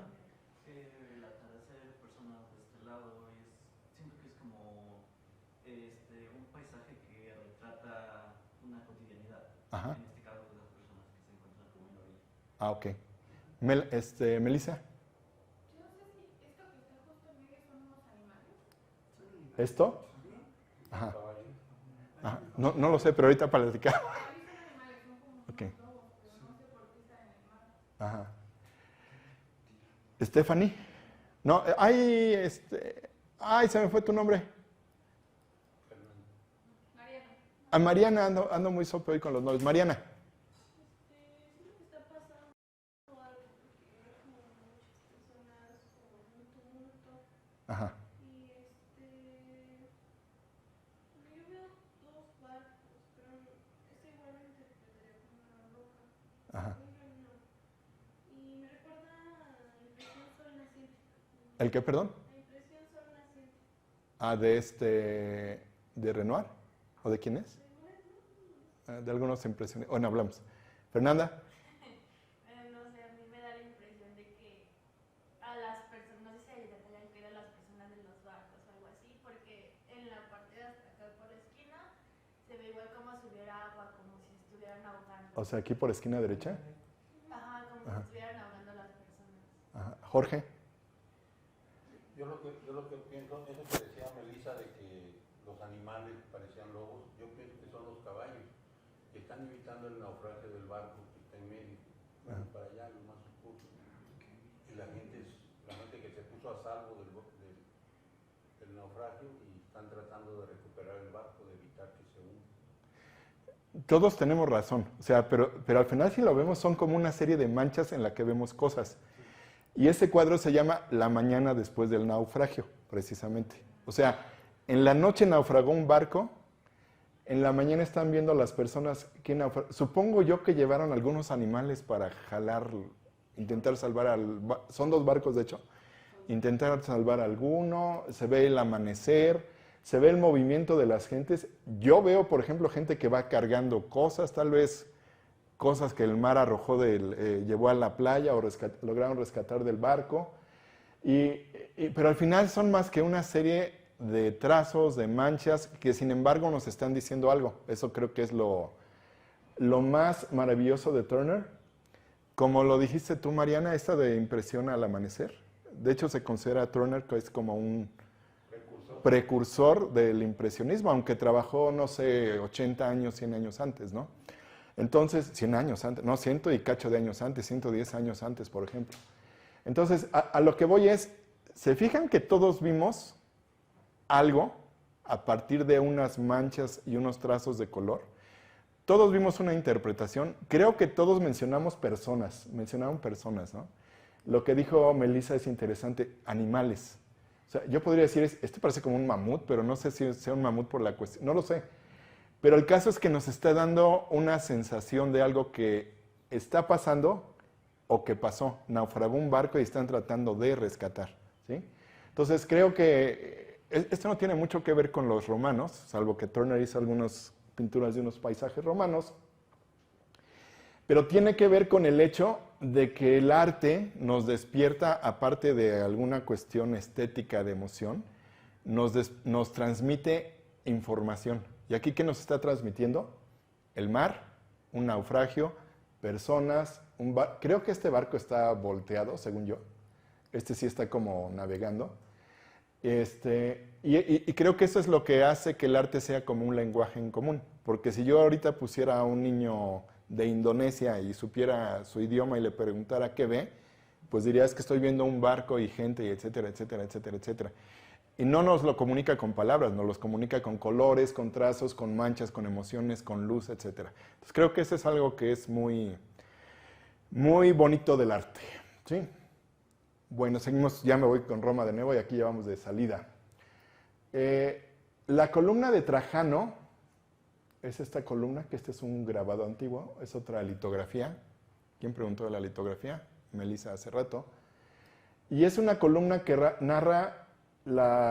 conmemora más bien la guerra de los romanos comandados por el emperador Trajano contra los dacios, que los dacios era un pueblo que habitaba la zona que ahorita más o menos está cerca de Rumania. Entonces, seguramente, si lo vemos es como un cómic, ¿no? Nos va narrando lo que sucedió aquí, pero si se fijan cómo nos va narrando en una forma que no es completamente recta, es como una forma en espiral helicoidal, ¿sí? Y va narrando lo que hizo Trajano en esa campaña contra los dacios. Entonces, estos son detalles de lo que estábamos viendo anteriormente. Y aquí vemos a Trajano. O sea, Trajano aparece como personaje en su columna, ¿sí? Aquí está Trajano, aquí están varios rostros de Trajano. Y lo interesante es que si vemos a este Trajano, y vemos a este Trajano, y vemos a este Trajano, este ya está muy deshecho, pero vemos que es el mismo personaje, ¿no? Eso es interesante. O sea, lo vemos como un personaje en su narrativa del cómic de la columna de Trajano. Pero creo que algo de lo paradójico de esta columna es que no se sabe quién la hizo, solo está atribuida a un taller, al taller del maestro X, ¿no? O sea, no se sabe quién lo hizo. Y me parece que solo hay un panel en que alguien escribió, yo lo hice, no me acuerdo el nombre, pero era un esclavo liberto. Esclavo liberto eran los esclavos que liberaban y ya podían trabajar por su cuenta. Y un esclavo liberto puso, yo aquí trabajé en esta ilustración. Y la columna, esta es la base de la columna de Trajano. Y esto es lo que siempre trato de decirles, que cómo trasciende el arte o las épocas históricas del arte a la vida actual. Esta es una inscripción que tiene la columna de Trajano. Aquí está un acercamiento a esta inscripción. Dice algo así que el Senado le pone esta columna en honor a la campaña del entrenador trajano. Y esto es un tipo de letra que si ustedes buscan en su computadora, se llama Trajan, se llama Trajano, ¿sí? O sea, es un tipo de letra tal vez diseñado ahí por 1990, que hace un homenaje a estas letras que son las capitales romanas. Los romanos solo escribían con mayúsculas.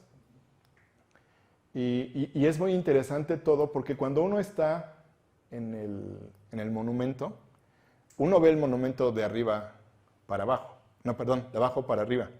Entonces, el que diseñó las letras fue haciendo como una cuestión muy ligera de que iban angostándose hacia abajo para que cuando uno viera, no, perdón, iban angostándose hacia arriba para que cuando uno viera hacia arriba, ópticamente la línea de hacia arriba quedaba más ancha por esta compensación visual. Es un poco como las columnas del Partenón que están abombadas en su parte central para que parezcan rectas.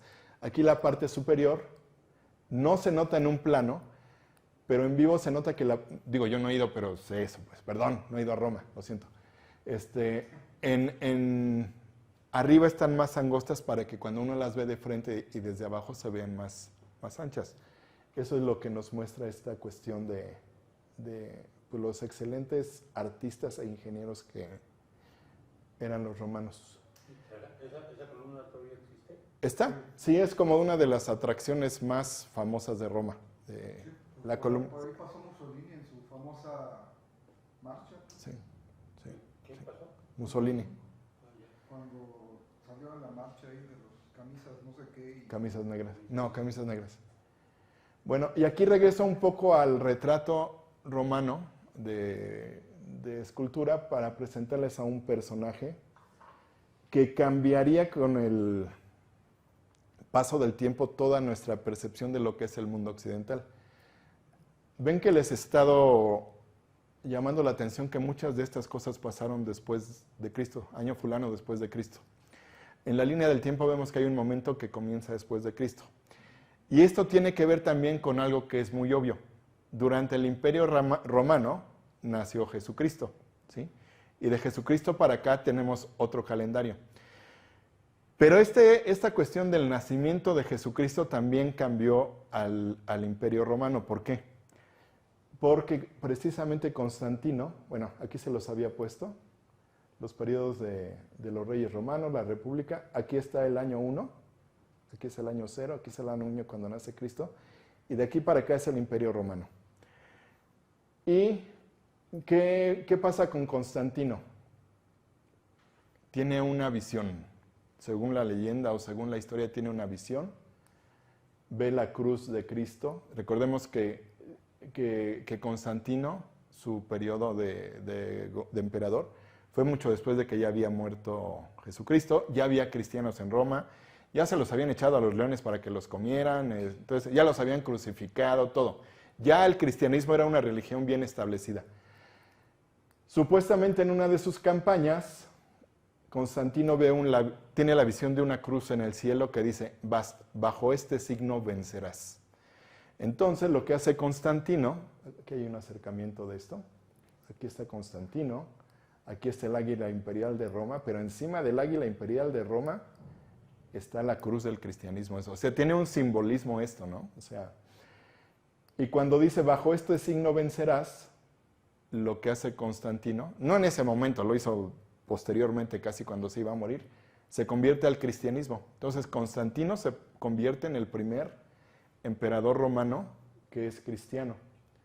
Y como nunca puede faltar una película de los 60 en mis presentaciones, hay una película que se llama Constantino el Grande, que narra esto, ¿no? Cómo el emperador romano ve la cruz, y aquí hay una alegoría muy visual, muy concreta, que es que la espada se convierte en la cruz. O sea, bajo este signo voy a ganar. Y finalmente... Pero Constantino es el emperador romano, Ajá. pero de Roma... Pero eso lo voy a decir en la próxima clase. Es el fundador de Constantino. Ajá, exactamente. Bizancio, ¿no? Eso lo vamos a ver en la otra clase. Pero aquí ya está Constantino, como bien lo mencionó Jorge, representado en todo lo que es el estilo del arte bizantino.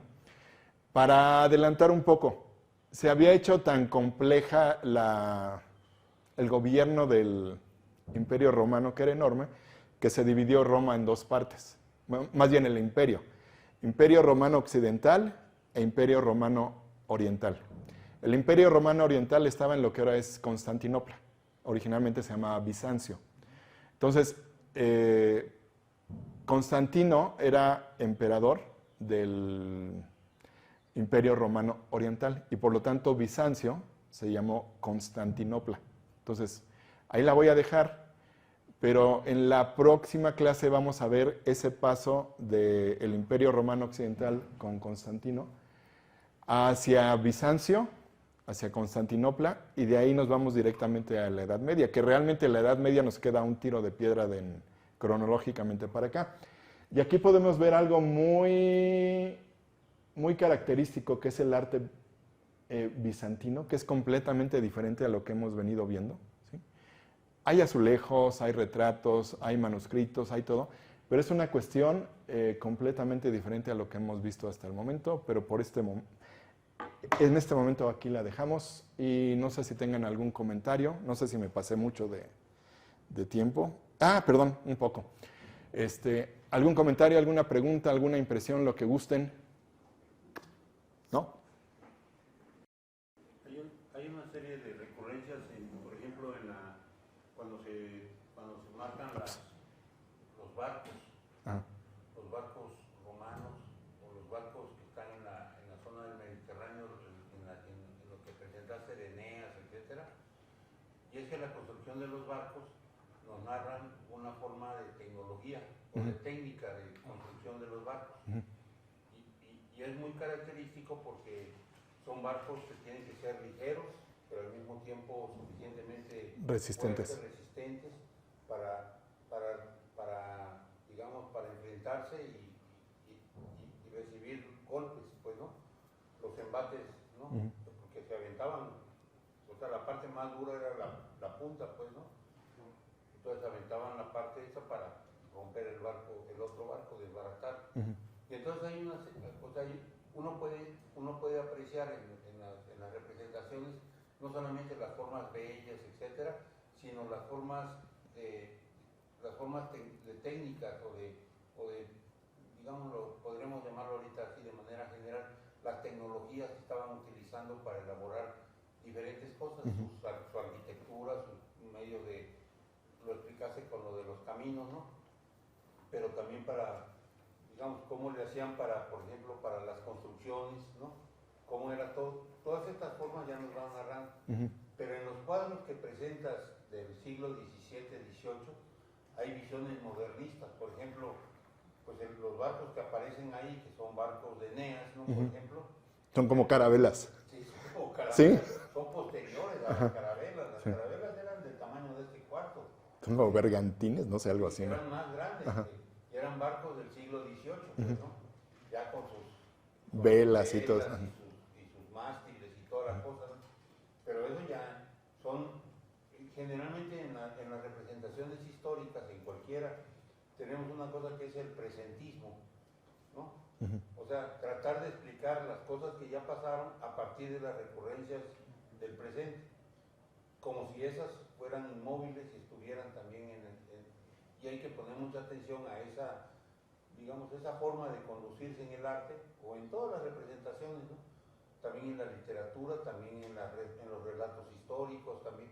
Siempre queremos trasladar las visiones antiguas, explicarlas con los criterios o las visiones modernas, pues, ¿no? O actuales. Sí, por ejemplo, déjame buscar esto.